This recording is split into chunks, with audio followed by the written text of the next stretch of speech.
O salão da igreja estava silencioso de uma forma que doía. O único som era o giro monótono do ventilador no teto, um zumbido que parecia marcar a hora de uma existência parada. Era uma tarde abafada e úmida, mas o calor exterior não explicava a sensação de peso que esmagava o peito do obreiro sentado no último banco. Ele mantinha a Bíblia aberta sobre os joelhos, os dedos entrelaçados nas páginas como quem busca apoio em papel e tinta, mas os olhos estavam vazios, como janelas sem vista. Aquelas letras que antes eram consolo, agora lhe pareciam estrangeiras e silenciosas. Ele respirou, fechou os olhos por um instante e deixou escapar, mais para si que para o mundo: "Eu não acredito mais." A frase saiu áspera, como se rasgasse algo dentro. Durante anos, aquele homem, conhecido por muitos como obreiro fiel, tinha sido imagem de firmeza, aconselhava, orava em público, segurava as mãos dos aflitos e prometia que Deus ouvia. Agora, sentado ali, viu essa imagem ruir como um castelo de areia diante do mar. O obreiro se chamava Elias. Era raro um domingo em que sua presença não fosse lembrada nas histórias de testemunho. Era a figura que recebia os que chegavam sem rumo, a voz que lembrava promessa e persistência. Mas ninguém via o que ele guardava nas noites longas: a solidão, o desespero, o pedido sem resposta que ecoava no peito. Há tempos, memórias dolorosas vinham corroendo sua fé, promessas que não se cumpriam, irmãos que feriam mais do que curavam e, acima de tudo, a perda de um filho, arrancado por uma doença que não cedeu apesar de jejuns e orações. Lembranças se amontoavam como cartas não respondidas dentro de uma gaveta. As noites em que orou até a voz falhar, as visitas ao hospital, o olhar da esposa quando não havia palavras, os rostos de crianças e pais que confiavam em suas orações. Tudo isso começou a formar uma névoa que escurecia o sentido dos rituais. As pregações que antes saíam cheias de vida tornaram-se repetições mecânicas. A participação nas celebrações virou máscara. Elias sentia-se um impostor, incapaz de cumprir o papel que a congregação lhe confiara. Ele se pergunta em silêncio: quando minha mão deixou de tremer enquanto orava? Quando minha voz perdeu aquela convicção que tocava a outros? A vergonha de admitir a própria fragilidade era tão grande que preferia o silêncio. Continuava a cumprir as tarefas, a aparecer nos encontros, a orientar casais e visitar enfermos. Por fora, a rotina mantinha a fachada de normalidade. Por dentro, uma tempestade varria tudo. Numa tarde em que nada, ao menos aparentemente, acontecera de diferente, Elias caminhou até o altar. O templo estava quase vazio, com apenas alguns bancos ocupados por lembranças. Ao encostar as mãos na madeira do púlpito, sentiu o suor frio das suas inquietações. O símbolo da cruz na parede parecia distante, mais como objeto do que presença consoladora. Ele deixou a Bíblia fechada ao lado e por um momento considerou que talvez fosse hora de ir embora. Não apenas do templo, mas de tudo, do serviço, das expectativas, da responsabilidade de ser exemplo. Era uma ideia tentadora e traiçoeira. Se eu me for, pensou ele, ninguém terá que saber que fraquejei. Mas a culpa e o cuidado com o rebanho seguravam. Ele lembrava dos jovens que olhavam para ele em busca de resposta, das senhoras que depositavam ali suas últimas esperanças. A dúvida de partir era tanto uma fuga quanto uma traição. Elias caminhou devagar pelo espaço sagrado, o olhar pousando nos detalhes que antes não notara. Uma rachadura no corrimão, um vitral que soltava luz diferente. No canto do altar, onde a madeira parecia mais marcada pelo tempo, algo chamou sua atenção. Um risco tão curto que quase não se via, como quem cruza a mão no impulso e não pensa no significado. Ele aproximou o rosto, passou o dedo e sentiu o relevo. Ali, gravada com pressa ou cuidado, estava uma palavra única, simples, contida em 4 letras: fé. A inscrição era tosca, feita por mão que não queria ser vista, mas a presença daquela palavra sozinha trouxe uma espécie de choque. Elias ficou ali por um longo tempo tocando a pequena gravura, por mais que a dor não desaparecesse e por mais que as perguntas continuassem sem resposta, aquela palavra funcionou como um ponto de apoio. Não era um argumento racional que apagaria suas dores, mas uma lembrança silenciosa. Alguém antes dele estivera naquele mesmo ponto, com dúvidas ou angústias, e escolhera deixar um sinal. Ao sair do templo naquela tarde, algo em seu peito se moveu. Não era fé restaurada como em um instante milagroso, era uma pequena fagulha, um lembrete de que às vezes a própria matéria do sagrado pode falar quando a lógica falha. Elias sabia que a jornada seria longa, que haveria dias de recaída e noites de arrependimento, mas agora carregava consigo a sensação de que em algum lugar algo ou alguém deixara uma mensagem de esperança, e que essa mensagem poderia ser suficiente para, pelo menos, começar a andar novamente. No caminho para casa, enquanto as ruas já se acalmavam, Elias recordou rostos. Uma senhora chamada Dona Celeste, que sempre trouxe bolos na terça. Um jovem chamado Mateus, que quase desistiu da escola. Um casal que encontrou reconciliação após noites em claro. Cada rosto representava uma história que lhe ajudara a costurar, mesmo quando a linha parecia romper-se. Essas memórias, paradoxalmente, pesavam e aqueciam, mostrando que sua vida não estava vazia de propósito. Em casa, Marta percebeu algo diferente. Observou o marido com um olhar que conhece as pequenas mudanças que ninguém vê. Ainda que Elias tentasse ocultar o tremor na voz, ela segurou suas mãos, fez um café e não insistiu no porquê. Às vezes, pensou ela, o cuidado vinha no silêncio em estar presente sem exigir explicação. Foi esse gesto que manteve uma fresta de humanidade entre eles. Naquele mesmo período, a igreja passou por pequenas coisas que pareciam testes. Uma torneira que vazou no banheiro masculino, um som da caixa de som que falhava nas introduções, o microfone que de vez em quando criava eco. Para Elias, eram rembretes incômodos de que até o que é sagrado pode ter falhas. Contudo, também foram sinais de que a comunidade precisava de liderança, não de perfeição. Quanto mais apertava o peso em seu peito, mais a palavra gravada no altar surgia em seus pensamentos. Fé. 4 letras que, naquele momento, assumiam a forma de desafio e convite. Elias sabia que não precisava fingir sentir sempre, mas precisava decidir se continuaria ou se cederia à fuga. Decidiu, naquela pequena batalha interna, permanecer por enquanto. Não por coragem heróica, mas por responsabilidade com as vidas que de alguma forma dependiam de sua presença. Naquela semana, enquanto o mundo seguia com sua pressa, Elias decidiu permanecer. Não por se sentir forte, mas porque entendeu que o ministério vale por sua presença, não por sua perfeição. Resolveu dividir o fardo, confiar a amigos suas dúvidas e aceitar ajuda. Sabia que haveria dias de treva e dias claros, porém sentia que aquele sinal gravado lhe devolvera a porta da esperança. E prometeu cuidar do rebanho reconhecendo a fragilidade como parte do testemunho. Elias acordou no meio da madrugada com o coração apertado e a garganta seca. O relógio de cabeceira marcava 3h20. A casa dormia, e ele ficou alguns instantes sentado na beira da cama, tentando organizar pensamentos que vinham como chuva fina e insistente. Levantou-se devagar para não acordar Marta, foi até a cozinha, acendeu a luz fraca e sentou-se com uma caneca de café que não esquentou os ossos. Na penumbra, revisitou mentalmente cenas que ainda o perfuravam. O quarto do filho fechado, a última vez que o menino sorriu, o hospital e o silêncio que sucedera às orações. As perguntas vinham com a mesma violência. Por que a dor? Onde estava a promessa? Durante semanas, essas perguntas se repetiram e minaram o que sobrava de convicção. No templo, o trabalho seguia. Visitas, pregações, aconselhamentos. Fora dali, porém, Elias sentia-se vazio. Passava os dias cumprindo tarefas como quem automatiza um ofício. Sorria quando necessário, abençoava quando pediam, mas faltava a chama que outrora inflamava sua voz no púlpito. Em privado, a dúvida crescia como um mofo silencioso. Ele ponderava abandonar tudo, o ministério, as responsabilidades, a pressão de ser exemplo, e admitia o medo de decepcionar os que nele confiavam. Certa manhã, decidido a enfrentar o que o perturbava, voltou à igreja antes do nascer do sol. Precisava tocar novamente o ponto que, estranhamente, o havia tocado. A pequena palavra gravada na madeira do altar. A porta rangeu levemente quando entrou e o templo ofereceu o cheiro de cera e madeira velha. As cadeiras alinhadas projetavam sombras longas. O vitral filtrava uma luz azulada que tornava o silêncio vivo.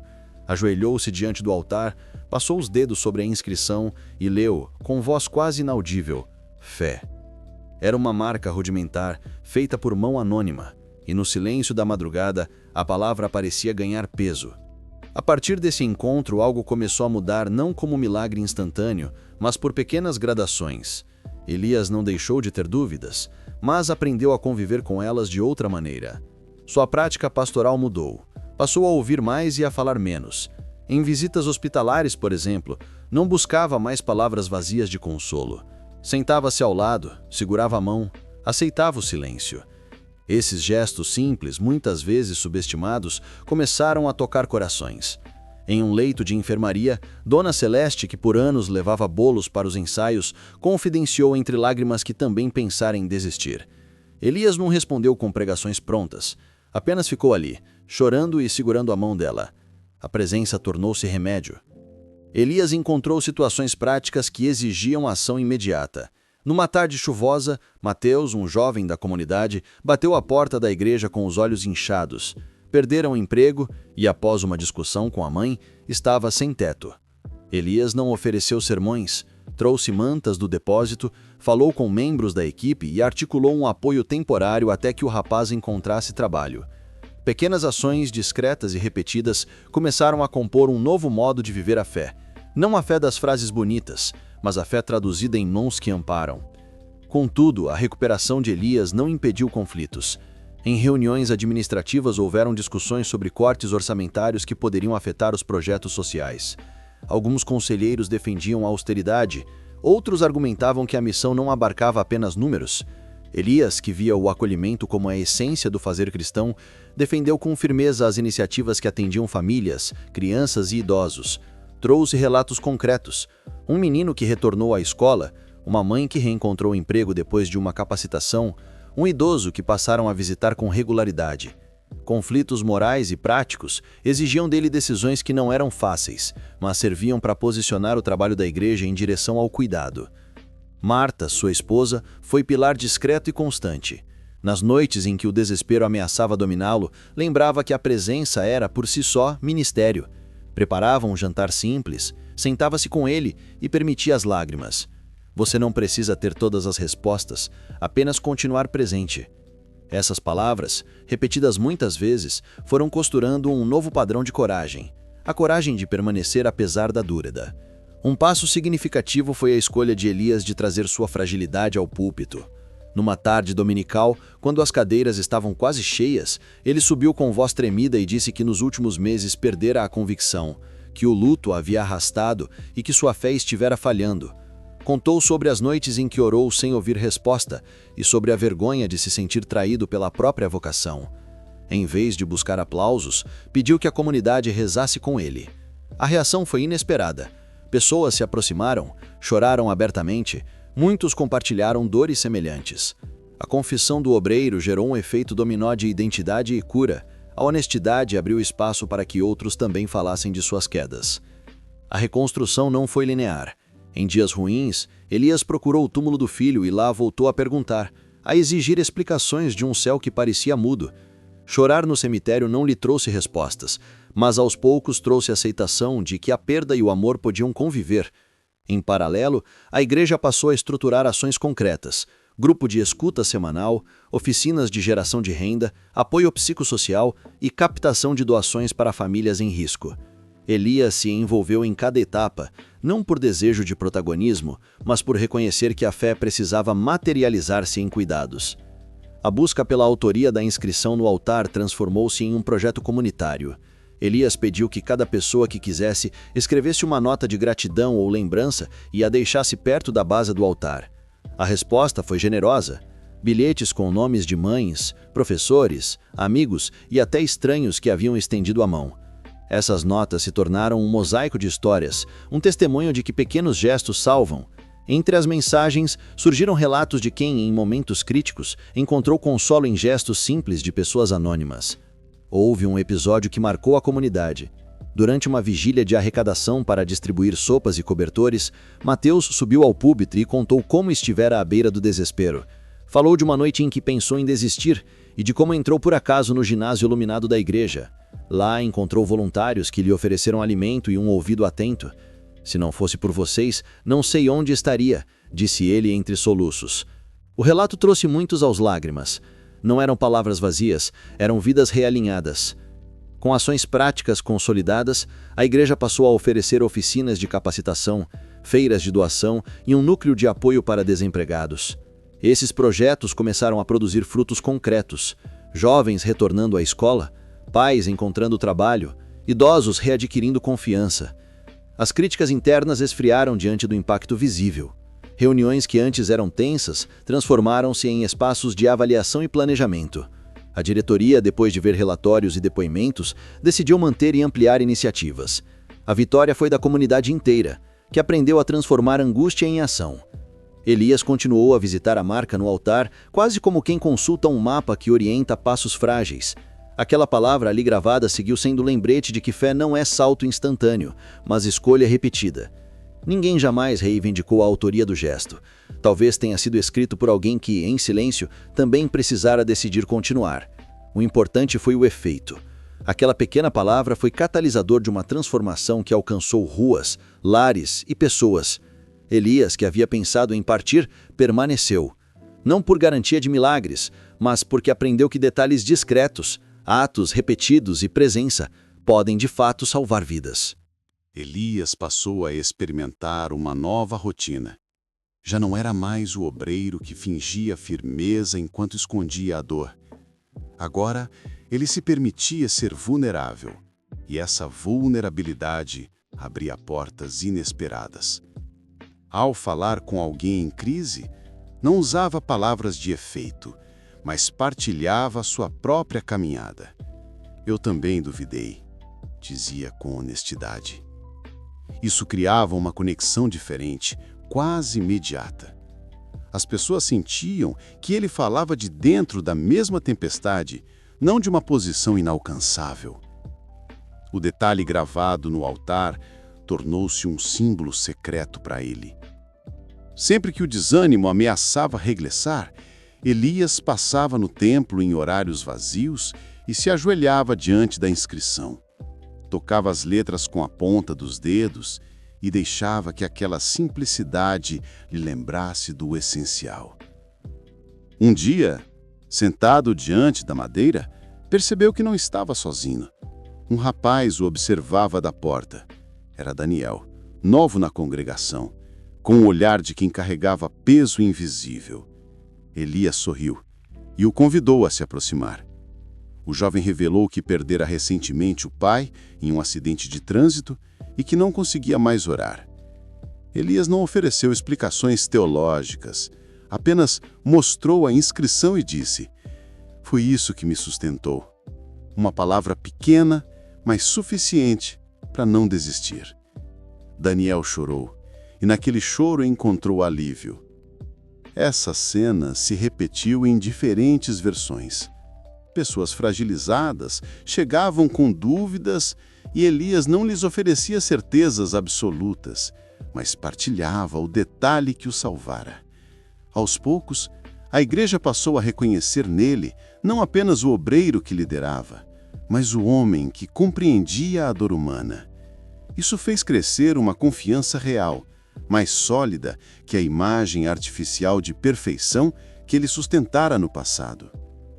Mesmo assim, os testes continuavam. Havia dias em que o luto voltava como onda repentina. Elias sonhava com o filho, acordava com lágrimas e perguntava-se se não estava apenas enganando a si mesmo. Nessas noites, caminhava até o cemitério e se sentava diante da lápide. Ali, falava em voz alta com o menino. Contava sobre os desafios na igreja, sobre os jovens que o procuravam. Era como se a presença ausente ainda lhe oferecesse companhia. Nesses encontros silenciosos, compreendia que a dor não desapareceria, mas podia ser transformada em combustível para cuidar dos outros. Um episódio marcou profundamente esse processo.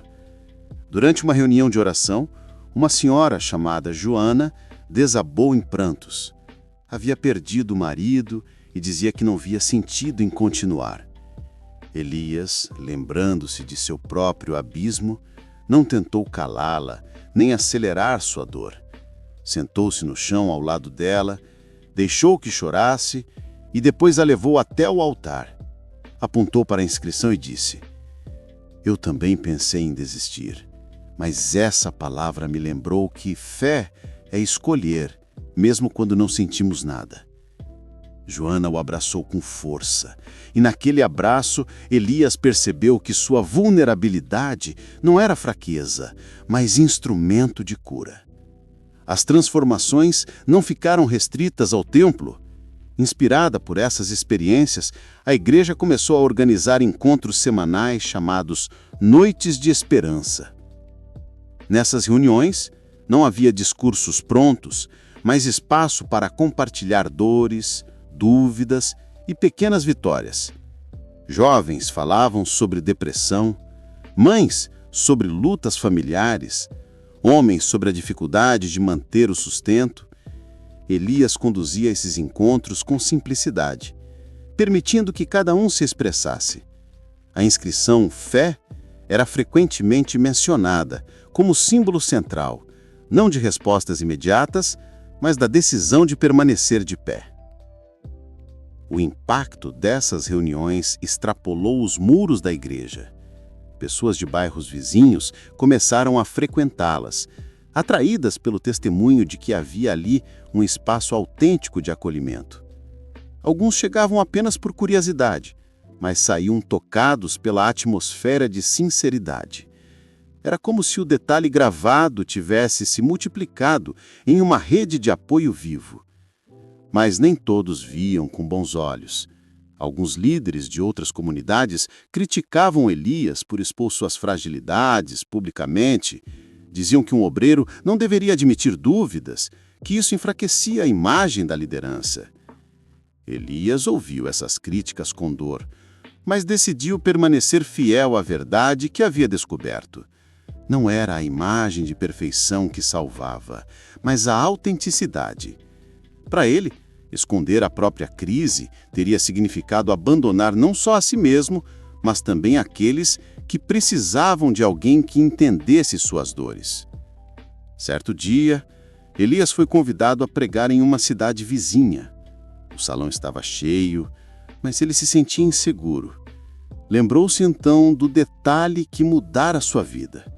Ao subir ao púlpito, contou sua história com simplicidade, narrando como havia perdido a fé e como um gesto pequeno, uma palavra gravada na madeira, o salvara. O silêncio que se seguiu foi profundo. Em seguida, pessoas começaram a chorar, não porque Elias lhes oferecera respostas fáceis, mas porque reconheceram nele sua própria luta. Ao final, uma fila se formou para agradecer. Um homem disse: "Eu também pensei em desistir esta semana, mas agora entendi que não estou sozinho." Ao retornar para casa, Elias caminhou até o altar de sua igreja e mais uma vez tocou a inscrição. Dessa vez, não com lágrimas de desespero, mas com gratidão. Percebeu que aquele detalhe não apenas salvara a sua vida, mas estava se tornando instrumento de salvação para muitos outros. A marca tosca na madeira havia se tornado farol. Elias entendeu que jamais saberia quem escrevera a palavra, mas sabia o que ela representava. Uma cadeia invisível de esperança que atravessava gerações. Talvez quem a gravou também estivesse à beira do abismo, talvez também tivesse perdido algo ou alguém, mas o gesto anônimo transcendeu o tempo e se transformou em herança. Agora, Elias era parte dessa herança, responsável por transmiti-la adiante. E naquele instante, sozinho no templo, ele murmurou: "Obrigado, Senhor, por esse detalhe, porque foi nesse detalhe que encontrei vida." Os meses viraram anos e a vida de Elias nunca mais foi a mesma. O obreiro que um dia esteve à beira de desistir, agora caminhava com passos firmes, não porque sua dor tivesse desaparecido, mas porque aprendera a caminhar com ela. O vazio deixado pela perda do filho ainda latejava em certos dias, especialmente em datas marcadas por lembranças, mas já não era um vazio que o esmagava. Era um espaço transformado em altar de memória, lugar onde a fé e a saudade se encontravam. No templo, aquela pequena inscrição na madeira tornou-se símbolo de resistência. A igreja inteira agora sabia da história, mas o impacto não diminuía. Pelo contrário, parecia crescer. Famílias levavam visitantes apenas para mostrar o detalhe. Jovens paravam diante dele em silêncio antes de decisões importantes, e até crianças aprendiam desde cedo que fé não é apenas uma palavra, mas uma escolha.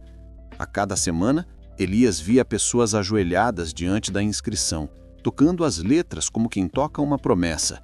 Aquilo lhe trazia lágrimas aos olhos porque entendia que o gesto anônimo de uma pessoa do passado se multiplicara em frutos incontáveis.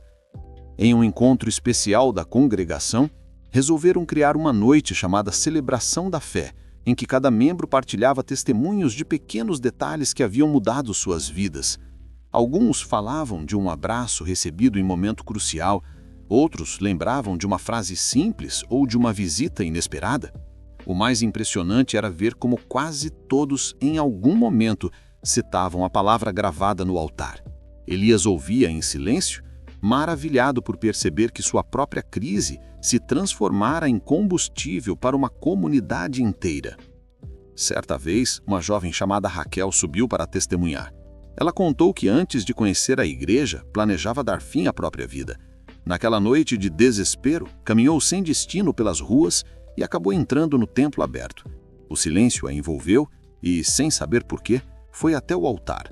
Seus olhos se fixaram naquela inscrição: fé. Ela não entendeu tudo, mas aquela palavra a impediu de desistir.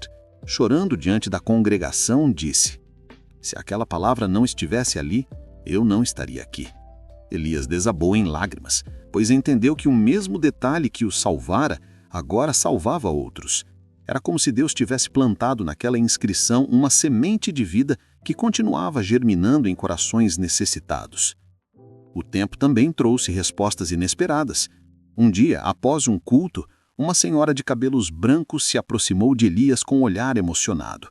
Tomou suas mãos e disse: fui eu quem escrevi aquela palavra há muitos anos. Eu era jovem e estava em luto pela perda do meu marido.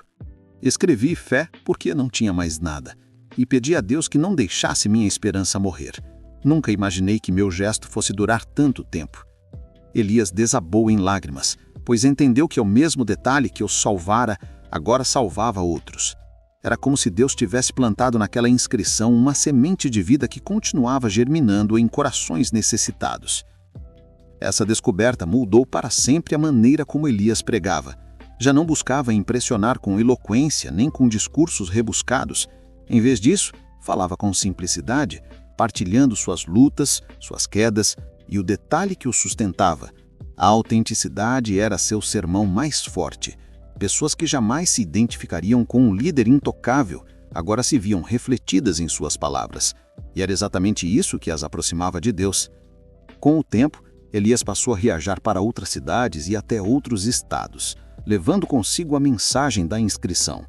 Em cada lugar contava como perder a fé, como estivera prestes a desistir e como uma palavra gravada por mãos anônimas lhe dera nova vida. Multidões choravam, não porque ele oferecia fórmulas mágicas, mas porque sua história revelava que todos, mesmo os que duvidam, podem escolher acreditar novamente. Em uma dessas viagens, ao final de uma pregação, um jovem se aproximou dele e disse: pastor, eu também não acreditava mais. Eu estava decidido a abandonar tudo.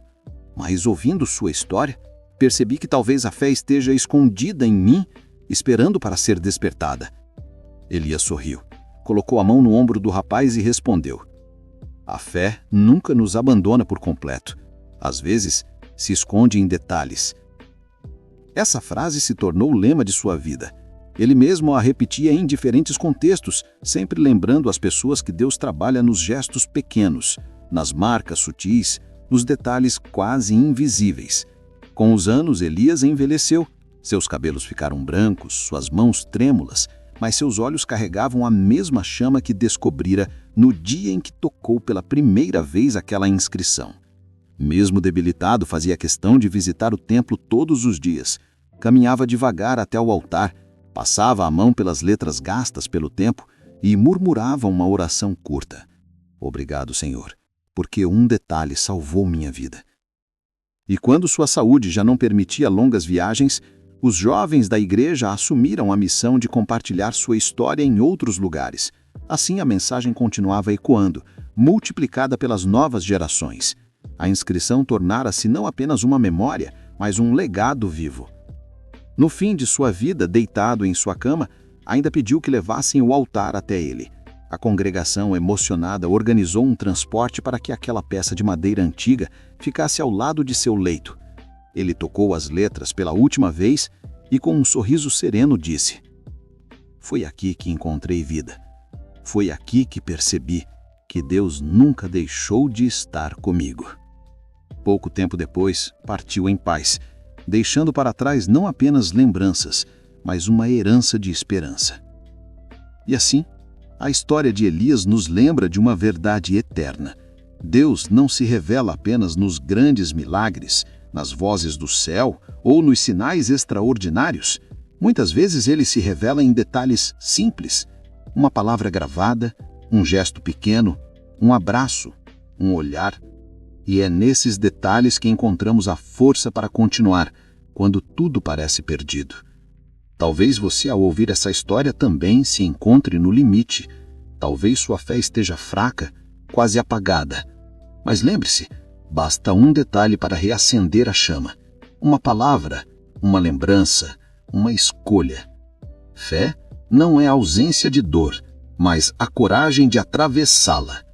Fé não é a ausência de dúvidas, mas a decisão de caminhar apesar delas. O detalhe que salvou Elias pode salvar você também.